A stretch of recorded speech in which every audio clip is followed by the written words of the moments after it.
The sect survived because the hearers incurred the sin of preparing the food, but they were released from the sin by the prayers of the elect who ate it. Now, how weird is that? I just find that amusing. So this idea of these sort of two dual powers is that that sort of solves the problem of evil in a way. The evil is present from this power. We are going to attach ourselves to the good power, and we watch the cosmic drama go on in a way and just prepare ourselves and keep our heads down and so on. That doesn't work for Christians because it is proposing that there is a force co-eternal with God.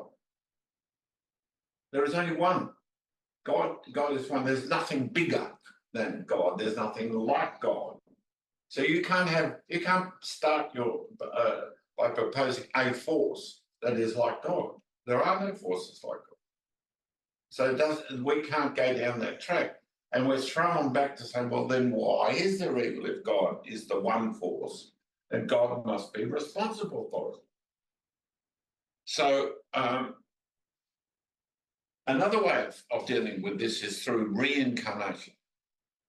Reincarnation is one of the great options that takes God off the hook and the problem no longer arises. What reincarnation says is that this life is not the end of reality for us, and that as we go through life, there is this sort of fundamental balance.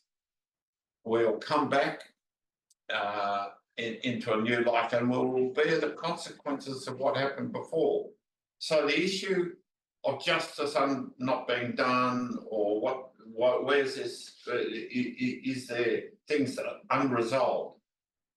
Reincarnation does away with that. So over many, many lifetimes, you will bear the rewards of the good deeds you do. You will suffer the consequences of bad deeds you do. But over time, this will slowly, you have the opportunity, in a sense. Is it as Hinduism? Yes. Yes. And Buddhism, certain sorts of Buddhism, so they believe, in a sense, that they call the wheel of karma. You see that, in a way, what you're trying to do is get off that wheel, to refine yourself to the point so that in the end, you're pure. It's no longer applicable to you, see. So the Buddhist, in a way, the Buddhist inclination is to go into yourself and, in a sense, separate yourself from those aspects of the world which feed anger, greed, jealousy, and so on, and refine yourself to that point where bit by bit over the coming lives you are refined, and like the Buddha, the great man that he was, and he was a great man, steps off. Now, that's no good for us Christians. We don't believe in reincarnation. But what is interesting about reincarnation is, prior to the beginning of the last century, no one in the West believed it. There was this funny Eastern thing, you know. But with the arrival of the Theosophists and the New Age movement, reincarnation is, you could say, one of the great philosophical success stories of the 20th century. I've seen figures that say that maybe 30–40% of people today believe in reincarnation. It makes sense to a lot of people. It's very interesting. Now, there is a verse in Hebrews. It's one of those verses that go, what, you know, bashes you in the face. It says, it is appointed unto man once to die, and then the judgment. I love that verse. That's the end of reincarnation in a way. But I like the judgment bit at the end. yeah, well, we're going to talk about that. We're going to talk. That's the big one where you'll all rush from the room and into the street, white faced and ashy. The man is mad in there. Sorry. But as you know, there is an intimation in the New Testament that the characters that followed Jesus, his disciples, they believed in reincarnation. And in fact, so you've told us before. Yes. Okay, I'll get to that. Now there is a very strong theme in Orthodox Judaism, which believes in reincarnation. I've got the names of books written. Here's a book called Beyond the Ashes, written by Yossam Gershom. He's a rabbi, and he argues that the 6 million Jews that died in the Holocaust, and I'm quoting him, were in reincarnations of the souls of sinners, people who had transgressed and done all sorts of things. How extraordinary! Oh, rubbish. How extraordinary! But I think I've told you in church, when I first started thinking about this, I called up Rabbi Apple, who was the chief rabbi in Sydney, who I knew, a lovely fellow, and we used to chat. And I called him. I said, Rabbi, is it true that the reincarnation is congenial to orthodoxy? And he said, David, of course it is. It's always been. And off he went. And he said, and you'll find it in the New Testament. I said, what? And then he referred me to this incident recorded in the Gospels when Jesus is going into one of the gates into Jerusalem, and they come across a fellow who is begging at the gate, and this fellow is blind. And here's the important fact about him. He was blind from birth. Here's the problem. And the disciples say, what about him? Look, blind from birth. The question is this, who sinned, him or his parents, that he was born blind? Now that tells us two things. It tells us that his disciples thought that his blindness was the result of his sin. Well, was the result of sin, maybe not his, but calamity means something you're suffering the effects of, right? Yeah, you get that all the time. Why has this happened to me? I've lived a good life, or whatever. So that's the fact that they say, who is responsible for his sickness? Was it his parents? Now the Old Testament said the sins of the fathers, it goes on to the son, which is true. You pass along things. So maybe they're saying that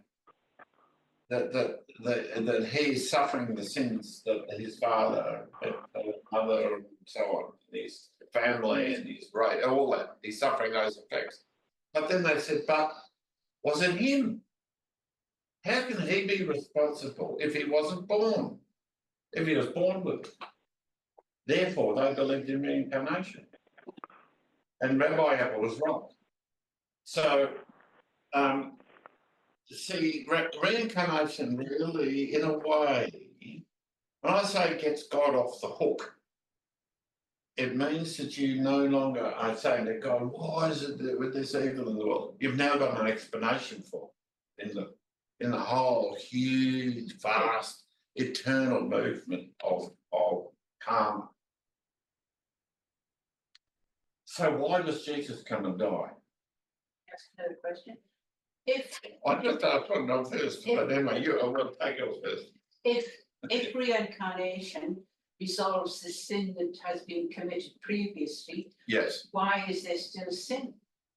Surely. Well, no, it's taking a long time. It's taking a long time to get out. It's getting worse, but it's actually getting worse. It's worse now than it was 1,000 years ago. So it should be getting washed out. We should be getting. Yeah, no, that's fair enough. That's an argument. That is an argument. Well, see, the Buddhists will pat you gently on the head and laugh. condescendingly say you're thinking in the terms of mortality. This goes on into eternity. See, so, but it does raise Gandhi didn't like reincarnation because he said it robs people of moral indignation. Can you see what he's saying? Of course. You see, don't worry about it. You know the fact that you've got a break, so makes you all work out. I was just So gonna, it robs you of, I was just going to say that you're saying it gets God off the hook, yes, but it gets me off the hook as well. Like exactly. caring and not having That's right. compassion for the vaccine. You don't have to worry what you do. Yes. If there's a war or if you get shot, well, it's Yeah. your problem. That's not right. But to me, that's so unchristian. It is. Now, what I noticed within the New Age movement, I've got a few friends who are New Agers. Oh, one in particular drives me crazy. What's New Age? The New Age, the stuff about crystals and spirits and past lives and all that sort of stuff. I mean, she's a dear soul. But no, I better not talk about it, or she'll be identified. She's locally, she's right. That's it. Already I've noticed it. But listen to this. This is a statement from a Buddhist person, and it's a good one. When the Western conception of evil is often eternalistic, while the Western conception of evil is often eternalistic, that means it goes on into eternity, and dualistic. No, it's not, but anyway. The wicked against the pure, the believers against the non-believers. Buddhist concept of klesa encompasses truths such as dependent. No, that's too complicated. See, in a way, I find that some aspects of Buddhism are essentially selfish. It's about you, really. But there is wisdom in that too. So that if you can purify yourself and others see that example and you purify yourself, then in fact it is a way of salvation. But when that gets translated into the New Age movement, it becomes sort of bastardized. And the Buddhists see yourself in a sense as almost disappearing. A lot of the problem is the ego. And the true Buddhist meditators, in a way, are trying to get beyond even their own ego. That doesn't make any sense to me. And that's when I get patted on the head and said, yes, but that's your Western culture. It's so egocentric. So I must press on because we've got a lot to cover. Now, look, there is another response to evil, and that is despair. And I think that's a serious thing today. I think a lot of people have fallen into despair. And despair has a sort of seduction about it. It means that you're no longer in the fight, and all you have is the claim to a prophetic voice to tell the world how stuffed it is, and you just despair. And I think a lot of people fall into that. You've heard me say we Christians should not stop reading the newspapers. We can't. I don't like hearing Christians saying, "I don't watch television; it's too difficult tonight." And it saddens me because, in fact, it means that we are losing the fight by pulling back and saying, too hard, it's overwhelming me, and so on. See, if I look at Jesus, he didn't back off. He just went further and further and further in. The harder it got, the further he went in and stayed there. And does anyone want to talk for a minute about something? Why? You're giving us the floor. Just for a minute. Okay. Okay, but Yeah, I was just thinking about what you say about not listening to the news. yes, I don't listen to the news because it's sensationalist. It always focuses on the negative. yes. I like to have a happy day, so I like to. We do. We know what's going on, but Yes, we do all it right. Yeah, objectively. but you don't We're looking at the agree with internet. everything because the news is very one-sided. It's Yeah. very, we are being forced to do a by media at the moment. I think like all these young people who commit suicide. I can't understand a 14-year-old killing themselves, which is despair, of course. It is, of course, it's the ultimate It's despair. everything that's on the media, on the iPads and Yeah, computers and all this rubbish. So when we read the internet, can you hear? It's on the internet. can I you- get the news every morning on my phone. when we read on the internet, we can be choose to try and get a more objective look at what's going on. Oh, I don't think so. No, I think people are forced into a path, especially young people. They get on social media and they're forced into a path by their peers or by people pretending to be their peers who Or actually AI. are controlling them. Yeah. Shut up. Shut No, up. no, that's all right. Look, I want to talk about the issue of judgment because I reckon that is that's a big issue for the way we define ourselves as Christians. And a verse like, "It is appointed unto man once to die, and then the judgment." Ooh, that sounds hard on contemporary ears. Of all things, I think when Christians talk about, this is one of the most difficult. And I agree with this guy, Robertson, who was a very radical fellow, but I believe he's right here. He said, we live in the 20th century, so it was written some time ago, in a world without judgment, a world where at the last frontier post you simply go on and nothing happens. It's like coming to the customs and finding out that they're not there. And the suspicion that this is in fact the case spreads fast, for it is what we should all like to believe. Now, I want to read a section. David, where's that verse from? Which? That's all it is. No, Hebrews something. no, it's Paul writing that. You bet you reckon Paul wrote Hebrews? No, Yeah. probably. It might have been him. Okay. Yeah. Now listen, I'm just going to read a section out of Matthew 23. This is Jesus. What I want to know by the time I finish reading this is, what does this tell us about Jesus? What is he upset about? And what is he saying about his response to the things that upsets him? So, and who particularly really riles him? Then Jesus said to the crowds and to his disciples, the teachers of religious law and the Pharisees are the official interpreters of the law of Moses. So practice and obey whatever they tell you, but don't follow their example. For they don't practice what they teach. They crush people with unbearable religious demands, and they never lift a finger to ease the burden. Everything they do is for show.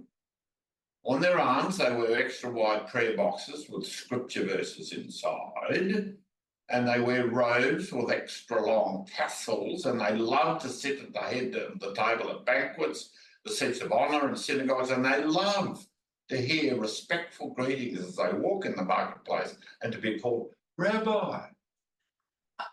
Don't let anyone call you Rabbi, for you will have only one teacher, and all of you are equal as brothers and sisters, and don't address anyone here on earth as Father.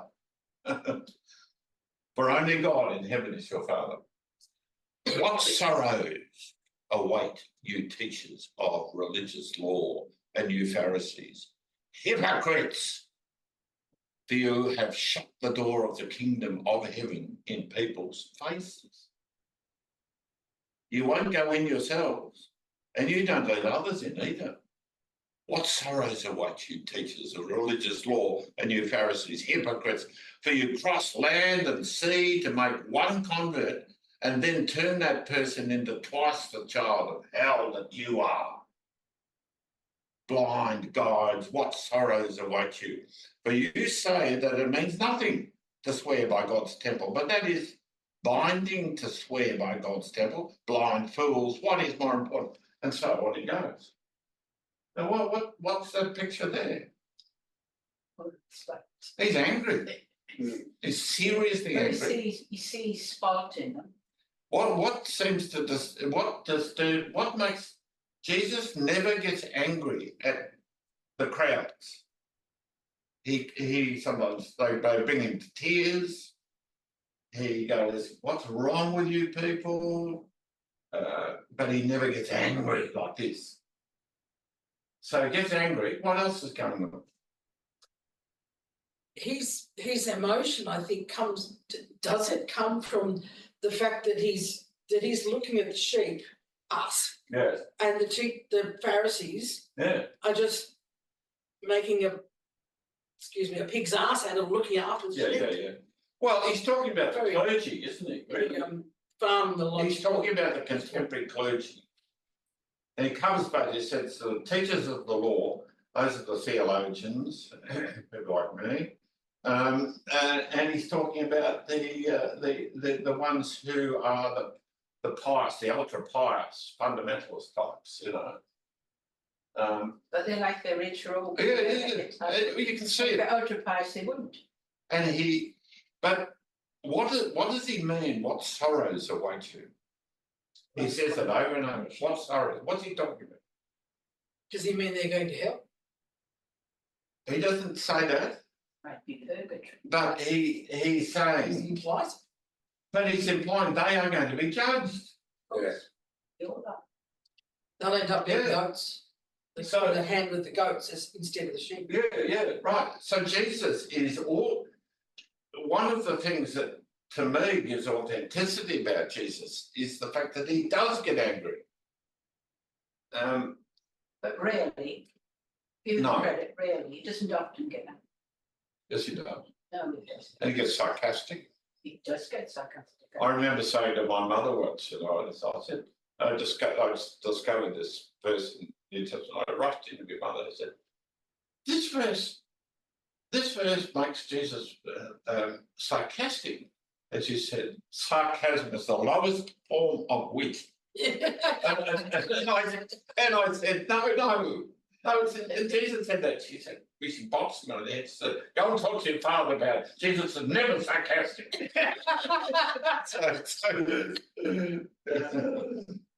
You see, I was damaged as a lad. Would have been fun. Scarred. She had 6 kids, you see. So, what I would say is this, that judgment is so essential. I don't like talking in these terms, but to me it gives me comfort to know that there is a sort of moral integrity about the demands of Jesus, and that he does call people to account. And that means that the things that fill us with despair in this life need not fill us to despair if we think no one's going to be held for account for this. But they will be. And all of us are going to find ourselves one day standing before God. Now, for many people, that's terrifying. For many people, it's just bulldust. No, it's not going to happen. That's ridiculous. And also, you will hear within the life of the church, people say, no, God has no enemies. I wrote a little paper because someone preached that on that theme in our church. What about Satan? I thought Satan, I know that God can control Satan to a fair degree, but surely Satan's God's enemy. Yes, well, yeah, I agree. Well, we'll talk about Satan in a minute. That's another issue.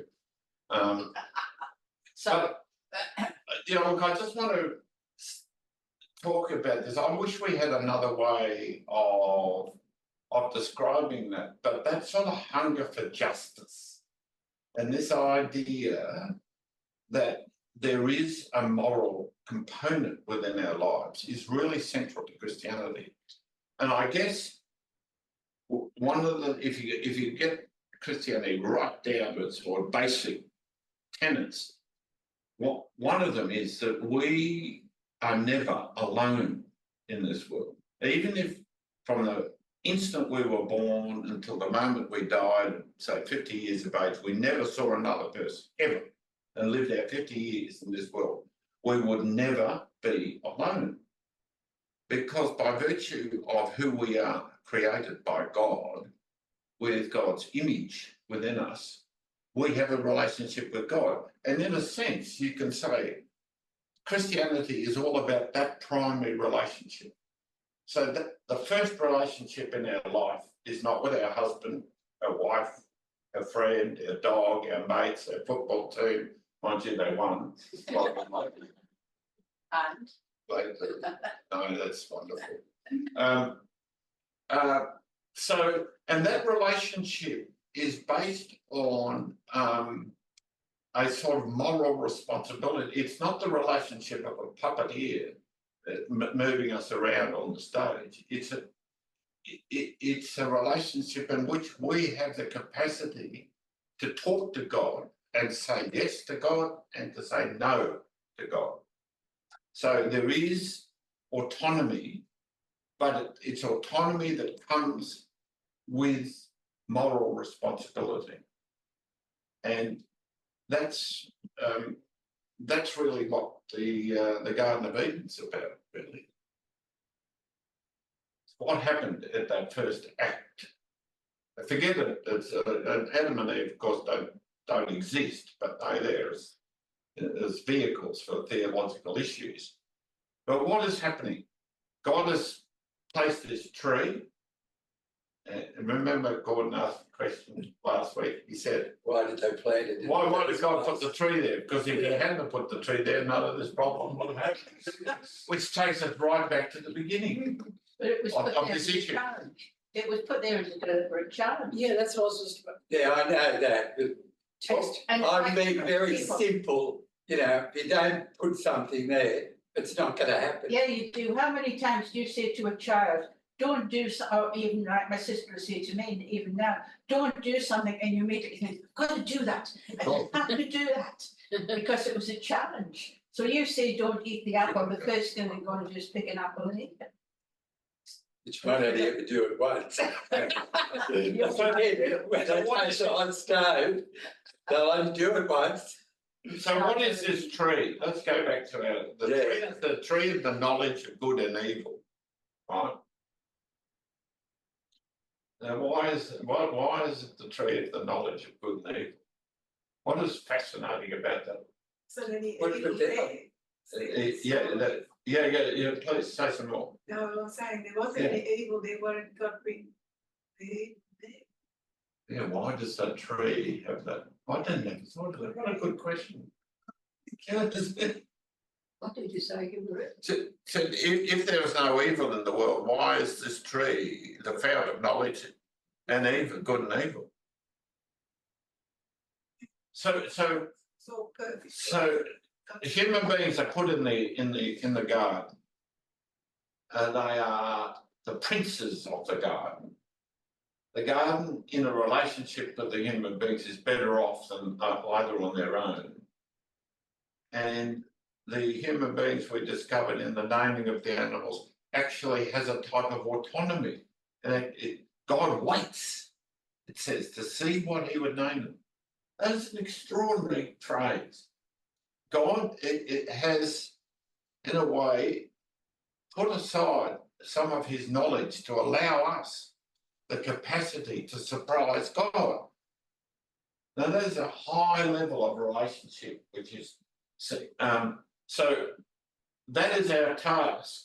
And yet there's one thing that's excluded in this relationship, and that is eating of the fruit of the knowledge of the good and evil. Because if you do, God says, you will die. And that's what's happened. We have eaten of the tree of the knowledge of good and evil, and the weight of it, to take upon it. to do that, we've had to say, thank you for that instruction, God. But I reckon you don't want me to eat that because that'll make me like you. No, I want to be on my own. I can do this on my own. And to take that knowledge, to hold that ultimate responsibility has crushed us. And that's what I see sin is, actually. Is the constant. That's where it begins, is that we are now tainted with this constant sense that we can live on our own and we don't care if God's there or not. And if he's not there, we don't have to listen to his moral standards or anything else and go about our business. And the world is stuffed up as a result of them. So, What we're talking about. well, let's see, there is a theological, a big theological argument, which quite a few people believe. It's called theodicy. But what it is saying is that God did actually put the evil together. Because in a philosophical sense, there would be no relationship with God unless we knew what the difference was between good and evil. We would be we'd be puppets. So without that test, without night, you don't know what day is. That's right. See, without the left hand, there is no right hand, and so on. It goes on and on. Without good, you don't know what good is unless you've seen its alternative. Something you compare. So this is quite a powerful argument. So in some mysterious way, God has actually built it in. I can't go there. So this is one of the issues with this problem of evil. You'll run up against these walls, and you find yourself, if you step any further, you more or less step into heresy. And you wait and you think, right, I trust God. I have a relationship with God. I don't know the answer to this question, but I live in trust. And what I do know is this and this and this and this and so on. That's not a good answer for a lot of people. It's not. Might be for us because Yeah. we've learned to trust. That's right. We have that relationship. That's right. I remember when I was living in Los Angeles, I knew this guy who was a mad atheist. He came from Arkansas, and he used to bring this, he called it corn sipping whiskey. Oh, it would tear the crotch out of your undies, this stuff. Really, it was amazing. So we used to sit out the back of his house talking theology and so on. And I remember him saying, and he was talking about this very argument. You know, how can you say God exists when the world is so? You got to go. Right. Yeah. Okay. Yeah. Right. Thank you, David. See you next week. Yeah. See you. Yeah. You got your bag? Yep. Yeah. So he said, I knew you were going through that, and I said, look, what do you need as an answer? And he said, look, I need God to talk to me. I just said, God doesn't talk. What do you mean by that? He said, well, look, I need a sign in the sky up there. He pointed there, and the shooting star goes. We were both stoned. I looked at him and he said, oh, that's just a coincidence. So, anyway, I don't know. Okay, now Jesus said this too. He said, for judgment I came into this world. And those who do not see may see, and those who see may become blind. Some of the Pharisees heard him say these things, and they said, oh, are we blind? He said to them, now this is interesting, if you were blind, you would have no guilt. But now that you say, we see, your guilt remains.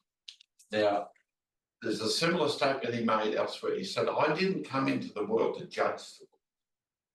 He said, but now that I'm here, the judgment is already here, because for the first time, we have, just by being here, it's a judgment.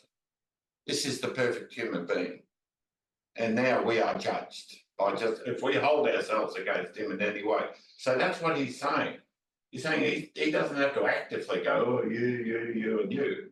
But we just, the closer we come to him, the more we see who we are. And that's why his gift of salvation is so precious. So we don't have to fear the judgment. And that sometimes is very hard for people to hang on to. I've been with strong Christian people when they've been dying, and every now and then, I'll hear something, but I'm afraid. I mean, I understand it. I might be too. I don't know, but I also think it's worth thinking about that and what it means for us, because this is the gift of our Lord. This is what he offers us. And it's sometimes hard won. But perhaps they're afraid because they're stepping into the unknown. They're not Yes. afraid of that God won't be there as much as they're Yes. stepping into the unknown. Yes, and of course, and look, there's lots of stuff that happen. You don't rush in and say, oh, it's nice. No, there's stuff to be frightened. Of course I know. When you become a Christian and you say sorry to God for sin, Yes, the Bible says that God forgives you and you That's don't right. remember that sin. that's It's right. thrown into deep. That's right. So Which is astonishing, isn't it? what are you going to be judged on? Yes, Not the fact that you Yes. robbed the bank, but that yes, you didn't help a poor person. yes. Let's we got 15 minutes. I want to talk about hell. We're going to talk about hell. Now let me read the Catholic Catechism definition of hell. This may answer all our questions. To die in mortal sin without repenting and accepting God's merciful love means remaining separated from him forever by our own free choice. This state of definitive self-exclusion from communion with God and the blessed is called hell. That's hell. Now, so I think a lot of people get hell wrong. So let me just go through the New Testament references to hell and Hades and the various things, and at the end see whether or not that definition fits. But you can see what it's saying. God's not putting us in hell. We are. We're saying, oh, no, I'm right, thank you very much. I'm going about my business. God says, well, okay. And if you die in that state, well, then you will go on. But, so what you do in this life has eternal significance. And yeah, involved. I was going to say, not all people who say they're Christians are going to go, and all people who say they're not Christians will be in hell. Anyway.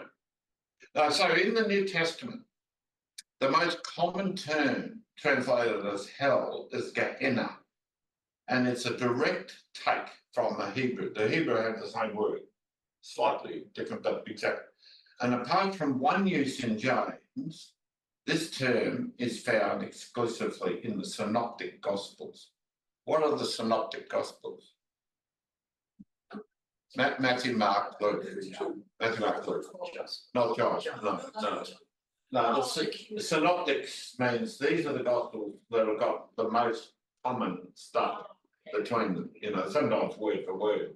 So obviously they've been drawing off a pre-existing source. John writes 25, 30 years later. Yes, yeah. So, so this is in the. So the only time this is the word used in the Gospels, and it most frequently describes a place of punishment. The New Testament also uses the Greek word Hades, and that's the abode of the dead. And in Matthew, Jesus says that the Son of Man comes in his glory, he will separate people from one another as a shepherd separates the sheep from the goats. So, what do you think about hell? It's very hot. Well, I'm not sure. There's only, most of the references have no references to that. I just. I mean, in the apocalyptic literature, you know, in Revelation, other places, I mean, Jesus does, when he gets really angry, he says to one lot, he says, you're in the fires of hell. That is not the normal way, really. The Jewish way is to think of, in a sense, hell is a place where your soul, in a way, is on its own, separated from its body, and it's like a sort of suspended unreality. You who knows what that's like to be suspended constantly, you know, just drifting around in the cosmos. I don't know. In darkness. Yeah, that's their view of it. Yeah. And Just separation. yeah. It's a phrase. Well, that's what the Catholics are saying. If you've made that decision, you've created your own hell, and off you go. Isn't hell purgatory? No, purgatory is halfway between heaven and hell. And if you're a sinner but not a bad, I do agree, Go. like Christianity is different from one here because it's an older one. If you're a bad sinner, you can be in purgatory for millions of years, which of course is second to God. If you're not a bad sinner, you are allowed by doing things to work your way up through purgatory. That's what we're talking about. Yeah, purgatory. No, never. No, Purgatory is a way of giving people a second chance after they die. See, the abruptness of our view is appointed unto man once to die, you know. So it's nice to know, oh no, but you get off check. And is the Bible saying why you're born once and die once and judged? The Bible never tells us answers to some very big questions. Yeah. Where does evil come from? The Bible simply accepts it as a reality. And off we go, you know. I've got a funny idea. I remember reading something in the Bible somewhere, but in numerous places, about being cast into a place where there's weeping and gnashing of teeth. That's right. That's it. But That's a place of punishment. yeah. yes, but there Yes. it doesn't say anything about the place. Just that's what's going on. Yeah. Yes. See, look, I was riveted by Jesus on one occasion when he sees people within the church, or let's call it the church. That was his church, the synagogue, being mistreated, and you can hear the anger when he says, "You travel the world with missionaries trying to find one person to convert, and when you do, he's worse off than what you were before you started." That is savage. But true. Yeah, it is true, probably. Yeah, in lots of cases. Yeah. Yes. So he says, if anyone harms one of these little ones, so he's not talking about kids, he's talking about his flock. What he says, if anyone harms anyone, these little ones, it is better that he has a millstone around his neck and he's drowned. Now, if he's better off that, what's The punishment. what's he facing? I see that moment without the protection of Jesus' righteousness cloak around us, like Harry Potter's invisibility cloak, then we'd be in trouble. And I see that that at that moment, the judgment, there's no one saying you. Suddenly it's all clear. Your whole life is laid out. All the implications are now clear. And you are defenceless. That is what I was. That's what I did. But And that is too much. There is your advocate. Yes, for us. For That us. is true. Yes, he's our advocate.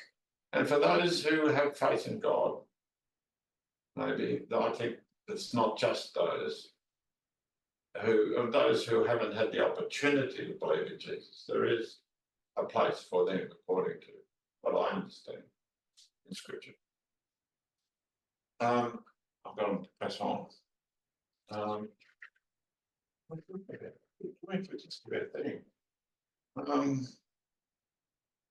Now look, it is very, it's very tempting, I think, for a lot of people in the church to think that they have the freedom to dispense with teachings like painful teachings like judgment and so on, Punishment. and just do away with it. I don't think we have that freedom myself. And I also think that without that sort of toughness and that sort of sense of the reality of what's going on in the world, it also turns Christianity into a type of, into a sort of new age wellness. I agree, 100%. We are talking about salvation, not sort of getting better in yourself and having more faith and all that sort of stuff. And that's part of it, but we have eternalized, I think, these arguments, and so we have these discussions, and we don't have them. So there it is. Has anyone on up there want to raise an issue? We can't. You're muted. Yeah, Unmute. We can't hear you. We can't hear. We can now. Just believe you're right in that respect about avoiding those more difficult issues like judgment. Yes. Yeah, I was interested, David, when you were talking about the meaning of that word, Gehenna. Yeah. Yeah, and the Hebrew was Hinnom. Is that right? Yeah. So the Hinnom, that was where the reading that I've done suggests that was the place where they offered the babies to Moloch.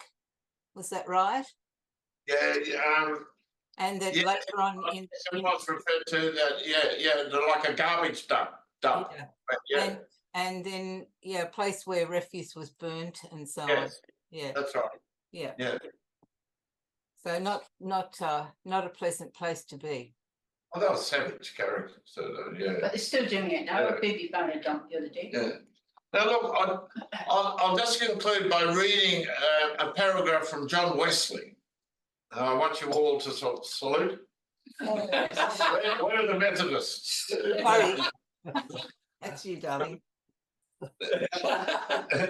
Now he's writing this to a preacher called Joseph Crowley, because Crowley, according to Wesley, was talking about God's love too much. It sounds like trouble. Now listen, I see a danger you are in, which perhaps you do not see for yourself. That'd be dangerous, so you can read that sentence. Is it not most pleasing to me, as well as to you, to always be preaching of the love of God? And is there not a time when we are peculiarly led thereto and find a peculiar blessing? Without doubt, so it is, but yet it would be utterly wrong and unscriptural to preach nothing else. Let the law always prepare for the gospel. I scarce ever spoke more earnestly here for the love of God in Christ, even last night, but it was after I'd been tearing the unawakened in pieces. Go thou and do likewise. Beware of all honey. It is the best extreme, but it is an extreme. So on that encouraging and happy note, I'll see you next week. He's gorgeous. Standing